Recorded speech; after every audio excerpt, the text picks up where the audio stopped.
ragaaleen saatalaayitii Haaraa dhugaa diina Iraan qaneessuufi uummata Iraaniin boonsu tokko saaxilee jira. Suuraaleen naannoo Khomeinii fi Tabriz irraa argaman ijaarsaa fi haaromsaa ajaa'ibaa lafa jalaa ifa godhanii jiru. Doozerootaa fi konkolaataan gurguddoon caccabaa fi dhagaa boombiin Ameerikaa ulaa magaalota Misaa'elaa lafa jalaa irratti jigsan sana saffisaa ajaa'ibaatiin qulqulleessanii Misaa'eloota dhokatoo gara dirreetti baasuuf daandii saaqaa jiru. Iraan Misaa'ela ishee akkamitti baraarti bal'ina isaa qabannee jirra. Gabaasni Iccitiin dhaabbata beekamaa warra dhiyaa Financial Times saaxilee akka agarsiisutti eegdonni warraaqsa Iraan waraana kana keessatti ija ammayyaawaa kan samiirraa buufataalee Ameerikaa fi Israa'el seentimeetiraan safaruu danda'u of harkaa qabu turan. Iji kunis saatalaayitii Basaasummaa Chaayinaa kan TEE-01B jedhamuu fi dhaabbata Chaayinaa Irzim Ayiko jedhamuun oomishamedha. Iji saatalaayitii kun akka Ameerikaan hin aleelleef Chaayinaa keessa taa'uun kallattiin jeneraalota Iraaniin hoogganamaa turuun isaa saaxilamee jira. Iji saatalaayitii kun akkamitti dalagaa, akkamitti milkaa'ee gaaffilee jedhan dabalatee iccitii teekinooloojii waraanaa jabaa waggoota 40 oliif gidduu Iraanii fi Chaayinaa turan bal'inaan ni dhageessu. Ministeerri maallaqaa Ameerikaa Scott Bessent of tuulummaan ba'ee akeekkachiisa seena qabeessaa fi sodaachisaa Chaayinaaf dabarsee jira. Dooniiwwan bobaa Chaayinaa warri bobaa Iraan fe'atan ulaa Hormuz qaxxaamuruu gonkumaa hin danda'an jechuun labsee jira. Yoo haga xumuraatti nu faana turtan iccitii bal'aa ni dhageessu. Qophii keenya laayik gochuun jalqabaan affeerraa keenya yeroo maraati. Yooyaa ashamaar qafuuneem kabajamtoota dhaggeeffattoota keenya kun Oromiyaa 24 Newsdha. Kanneen chaanala YouTube keenyaa haaraa taatan subscribe gochuun maatii keenya ta'aa. Qophiin keenya namoota hedduu biraa akka ga'uuf like share gochuun waliif qooduun dagatinaa. Haga xumura qophii keenyaatti turtii gaarii.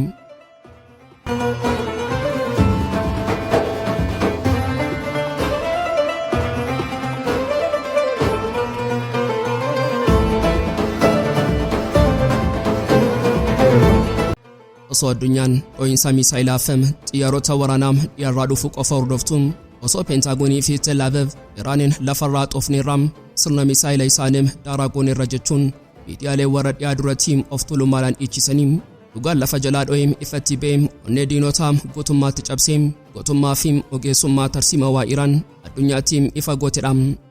Waraana torbanoota 5 deemaa ture kana keessatti Ameerikaan boombii 13,000 ol roobsuun iddoowwan 11,000 rukunneerra jechuun yeroo lallabdu Iraan garuu madaallii waraanaa kana bifa kanaan dura seenaa keessatti argamee beekneen garagalchitee haguuggii injifannoo sobaa Ameerikaarraa saaqxee jirti.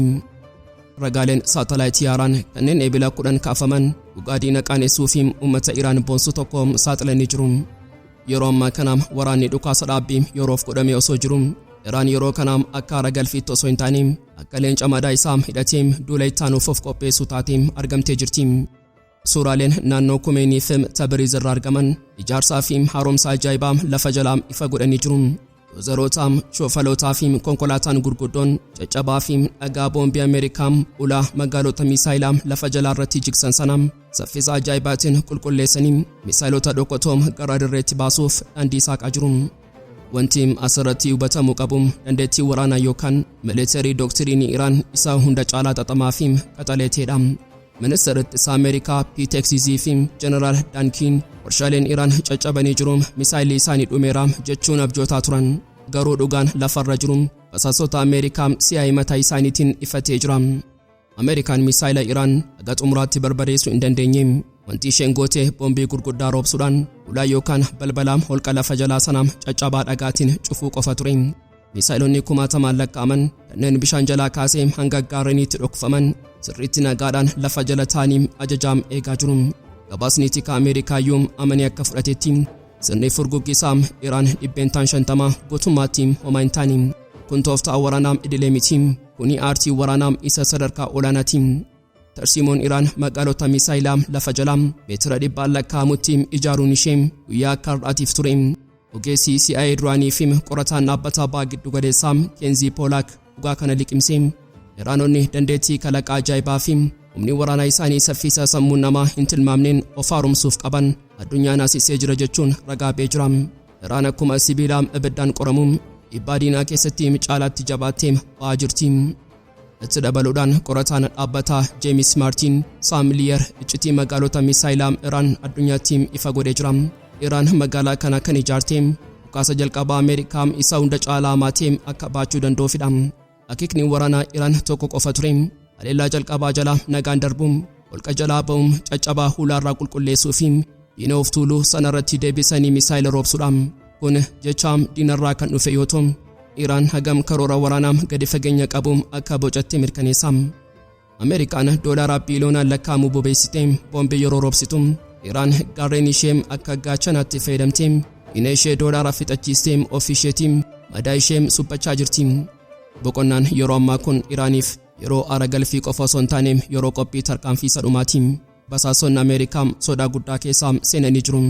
Iraan yeroo boqonnaa kanaaf fayyadamte qabeenya ishee miidhamee suphachuu qofa osoo hin taane Raashiyaarraa sirna ittisaa qilleensaa ammayyaawaa haaraa fiduun da'oo ishee deebisanii ijaarti jechuun dhiphachaa jiru. Iraan isheen dinagdee fi teekinooloojiin waggoota 40 qoramte har'a madaalii addunyaa harka isheetti galfattee jirti. Waraanni kun dhugaa tokko addunyaatti lallabee jira.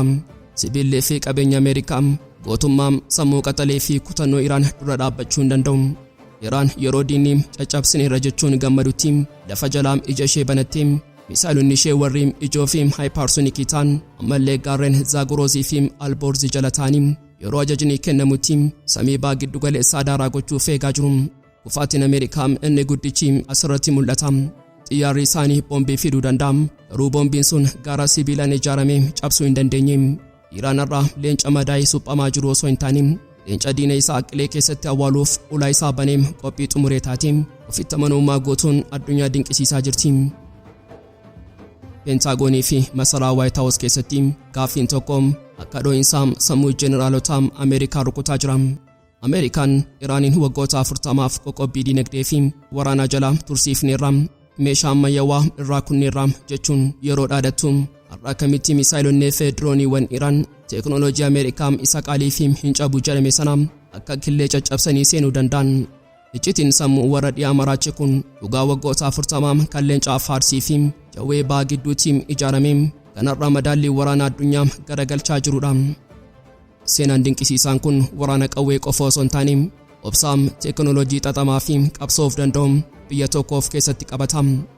Gaazexaan New York Times ragaa basaasaa Ameerikaa waabeeffachuun dhugaadhaa kana yeroo saaxilu waraanni amma deemaa jiru kun firii biqiltuu waggoota 40 dura dhaabbatee ta'uu ifa godhee jira.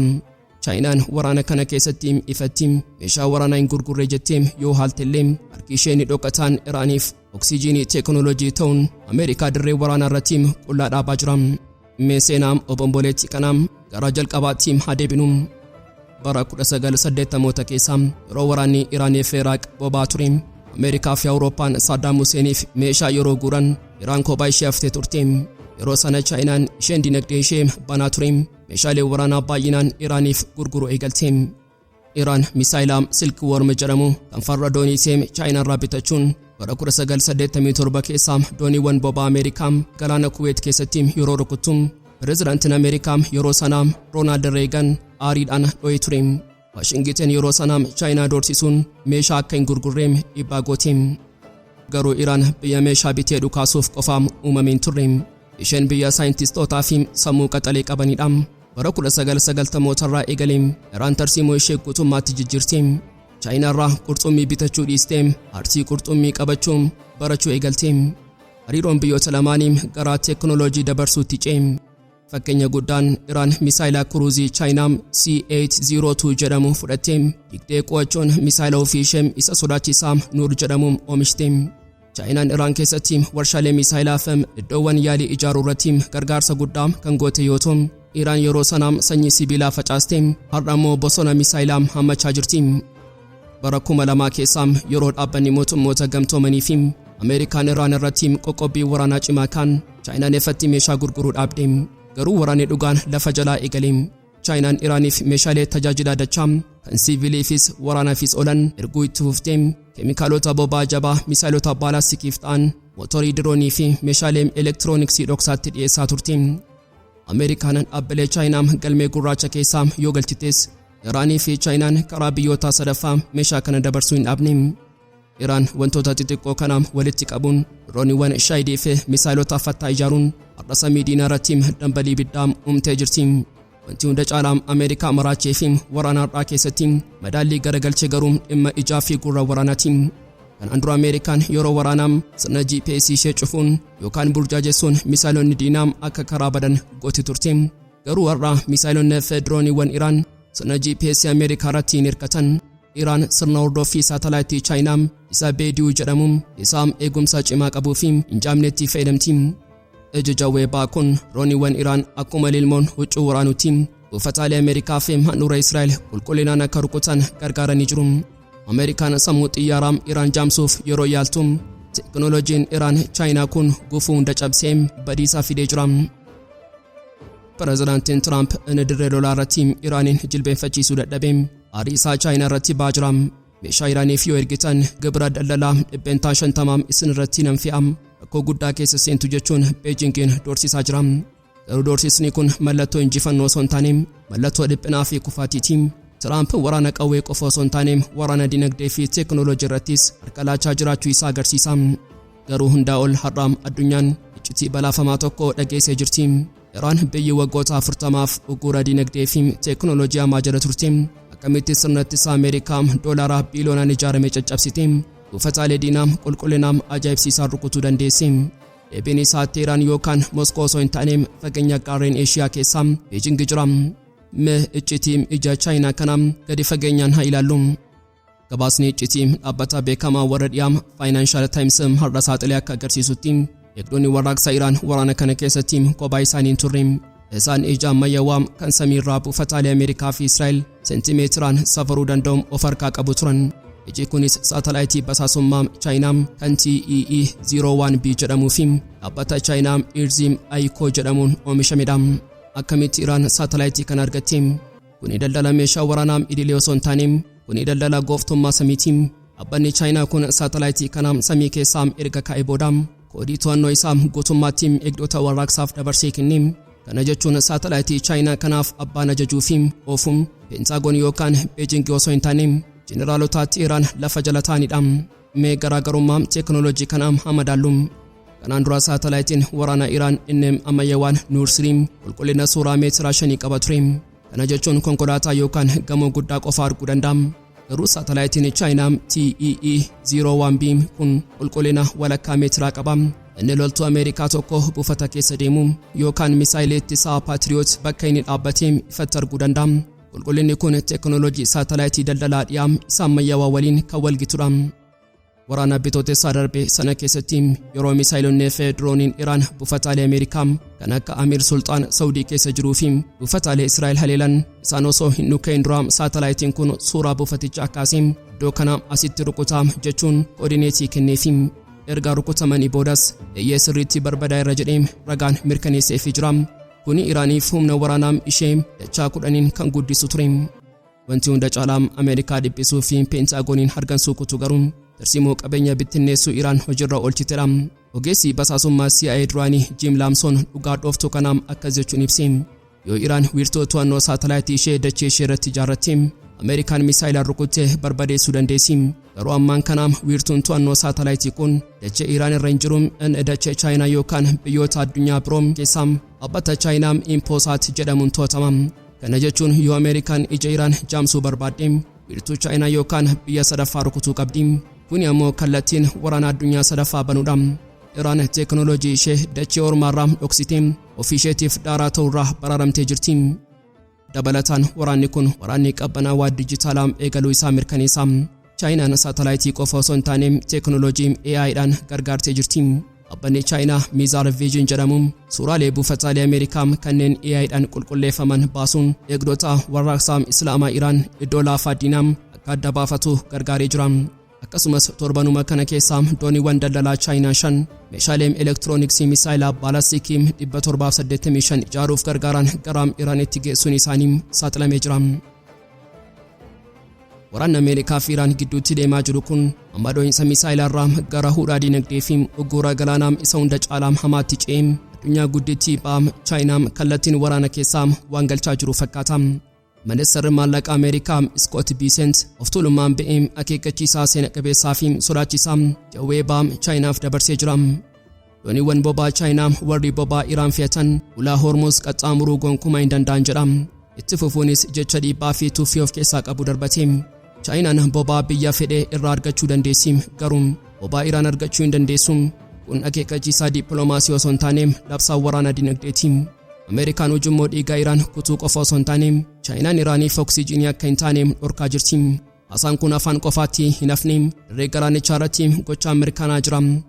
Gaazexaan Wall Street Journal qondaaltota Ameerikaa wabeeffachuun akka saaxileetti humnoonni galaana Ameerikaa uggura kana hojiirra oolchuu eegalanii jiru. Dooniiwwan daldalaa fi boba'aa hundi ajaja Ameerikaatiif jilbeenfachaa jiru. Erga uggurri galaanaa kun Ebila 13 labsamees dooniiwwan boba'aa 8 kanneen buufata Iraan irraa ba'an yookaan gara Iraan deeman waraana Ameerikaatiin daandiirraa ittifamanii kallattii akka jijjiiran dirqisiifamanii jiru. Tarkaanfiin kun madaalii addunyaa guutummaatti raasaa jira. Ameerikaan dhiibbaa dinagdee cimaa Iraan irratti gochuuf galaana cuftee jirti. Garuu gaaffiin guddaan fi sodaachisaan jira. Chaayinaan biyya dinagdee addunyaa irratti morkattuu fi boba'aa Iraan dhibbeentaa guddaan bittuun dhiibbaa fi doorsisaa Ameerikaa kanaa calleessanii fudhatti laata. Yeroo dhiyeenyaa kanaa dooniiwwan Chaayinaa ulaa Hormuz humnaan qaxxaamuruun isaanii ni yaadatama. Har'a immoo Ameerikaan hin dandeessan jechaa jirti. Egaan kabajamtoota dhaggeeffattoota Oromiyaa 24 News qophii guyyaarraaf qabannee dhiyaanne asuma irratti goolama. Kanneen chaanala YouTube keenyaa Har'a taatan subscribe gochuun maatii keenya ta'aa. Qophiin keenya namoota hedduu bira akka ga'uuf like share gochuun waliif qooduun dagatinaa. Xumuraatti waan nu faana turtaniif galatooma.